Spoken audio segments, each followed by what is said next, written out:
Welcome, everybody, to the Single and Stiletto Show. I'm Suzanne Oshima, and I'm a matchmaker and dating coach at Dream Bachelor and Bachelorette, and I'm also the founder of Single and Stilettos.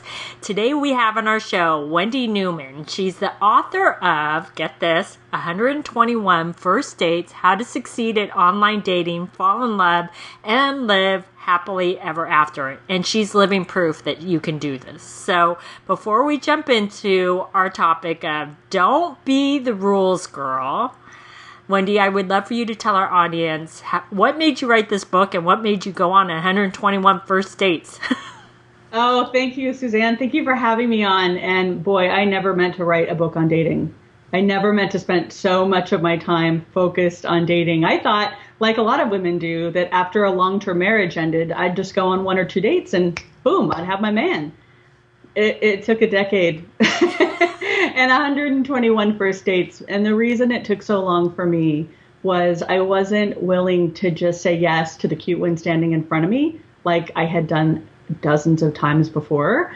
And I wanted to really see that there could be real compatibility before I actually entered a relationship, really looking at all the different things that I'd need for the long haul. I didn't need to change him at all.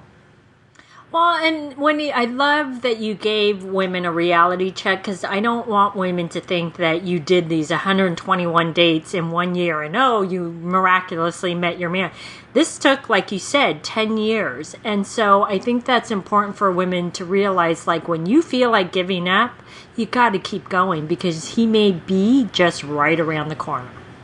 Yeah, and something really important for them to see in my track record is date number 1 through 7 happened in the first 7 years. And that's because two of those 7 were those cute men who were standing in front of me. And one I spent 1.5 years with, and the other one I spent 4 years with. But I knew from the very beginning with both of those men, there was no future. It was not going to work. But being single sounded so unappealing, I was willing to just write it, even though I knew it wasn't a real relationship in both cases. So at the end of 7 years, I could see how much daylight I was burning in my life. I'm now in my 40s, it's time to get serious. And that's when 8 through 121 happened, and that took 3 years. Well, and that's important, is that you just became a smarter dater, right? Yeah, absolutely. Great. Well, Wendy, I want you to tell the women why they shouldn't be a rules girl. Well, I, like everybody else, started by following rules, because dating is all about strategy and getting it right and finding the right way to catch him and keep him and all that good stuff. And what I could see slowly and over time was all of the rules were backfiring. And now, as a coach, most of my time is spent talking women out of the rules they read in books from the last couple of decades, which we'll get to in a minute. But I could see that it actually took me further away from who I naturally am. And the truth is, the rules were designed, the ones put in books, they were designed to sell books. They weren't designed to have a good partnership. I mean, I'm sure that people had good intentions and they meant well, but they were their rules. They're not your rules. So let's talk about the rules back in 1990. The rules, 1990s. They had the 3, when are you going to be intimate for the first time? They had the 3-date rule.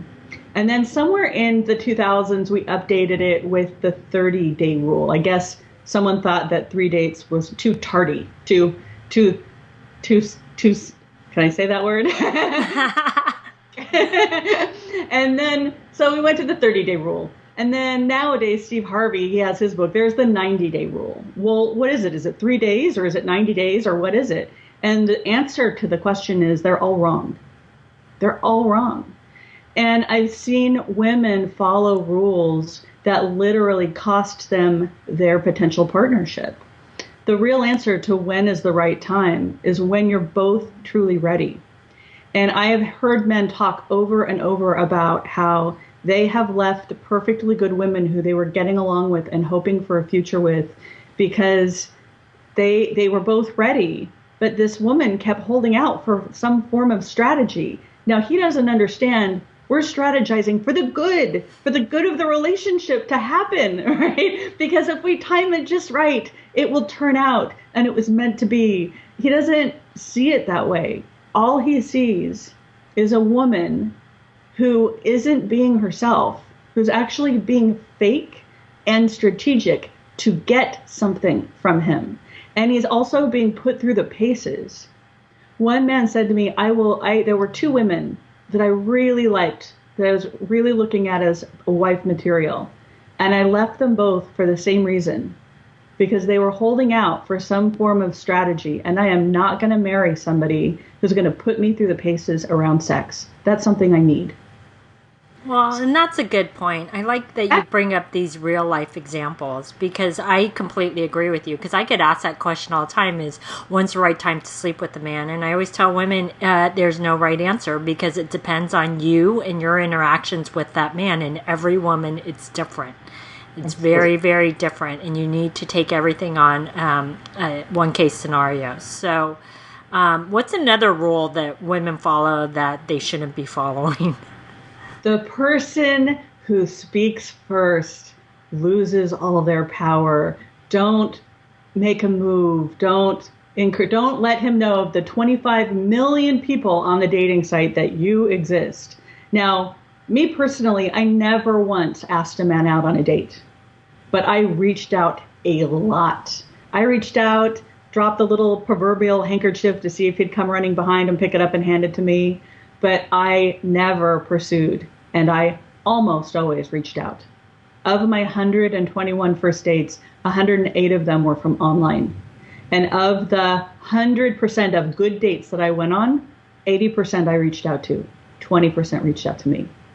I want to just emphasize this, because this topic actually comes up a lot with my audience, and I just want to point out is that, Wendy, like how you said you reached out, but they always asked you out on the date, right? So yeah. you didn't become the pursuer. Never. But what I want to point out is she was proactive. She didn't just sit back and go, oh, well, who's going to contact me? It's like you said, you dropped a quote-unquote handkerchief. Yes. And then he was like, oh, And then he started to get to know you, and then you just waited for him to ask you out, right? Exactly. Let him know. Be the big green light that if you asked me out, I would say yes. I've never asked them out. Never, never. Well, that's great. I think that's a really, really great point, because it's about taking control of your dating life to make things happen. Yeah. And I didn't ask them out because that was my personal rule. I think that women should do what works for them, but I would assert that if you want a masculine man, then you should let one run the show, because you should let him lead. You want to see where he's leading you to. If you want a man that you're running the show and you're calling the shots, then go ahead, ask him out, and you'll end up with a type B man who will love that, and you can run the show, and that was my marriage. I loved it. At 22, I loved being in control of that relationship. And by the time I was 35, I was exhausted. Hence why you're no longer with him. Yeah, he's adorable. He's like family to me. But it's like, oh, what was so amazing at 22? Not so amazing at 35. So it's not a rule to never ask a person out. It was my personal rule not to do it, because I know that as women, we're powerful. And I know I can cause things to happen like that. And I was married to my husband before he had even met me and heard my name. I was on it, right? So I made that relationship happen. And I didn't want to do that again. I actually wanted to feel chosen. I wanted to see if a man was going to pursue me and at what level he was going to pursue me. I wanted to see where he was leading me to. So I let him lead. Awesome. Well, What's another rule that women follow that is just so ridiculous? Oh, back from the rules and other rules that we have to undo. If he asks you out for Saturday when it's Thursday or Friday, you have to tell him no.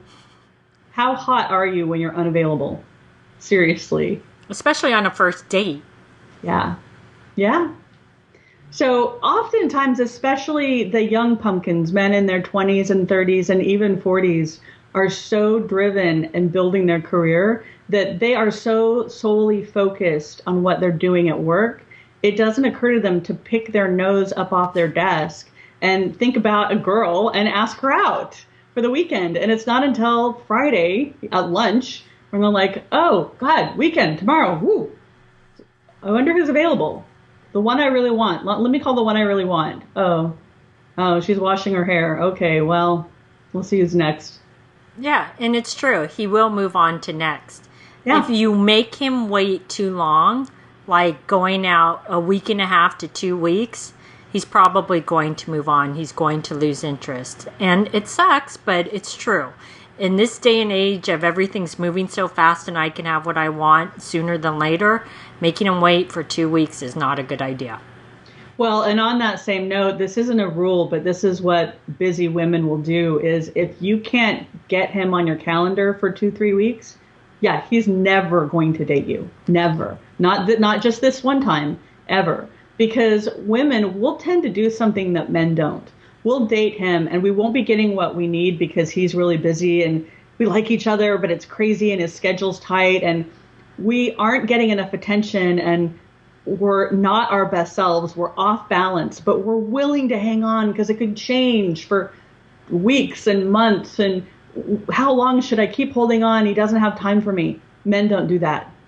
You can't get him on the calendar for 3 weeks and he says, oh, to himself, that's a bummer because she's amazing and she'll never be able to give me what I need in terms of time and attention. I'm out. And I will tell you, ladies, Wendy is absolutely right because my male clients have told me exactly what she just said. So if you really want to get into a long-term relationship that leads to marriage, you need to make time for dating because if it's important, you will make the time. Well, these have been some great tips. So, Wendy, tell our audience how they can find you and your awesome book. Thank you. You can find me and my awesome book, 121 First Dates, at my website, wendyspeaks.com. And that's WENDYSPEAKS.com. Thanks. Well, thanks everybody for joining us on the Single and Stiletto Show. Our show is available both in video format and podcast format. If you'd like to view the videos, you can go to singleandstilettos.com. If you'd like to get the podcast, you can download it from iTunes. If you'd like to get our free ebook on the 3 secrets guaranteed to attract any man based on scientific research, you can click right here on the video or you can go to singleandstilettos.com.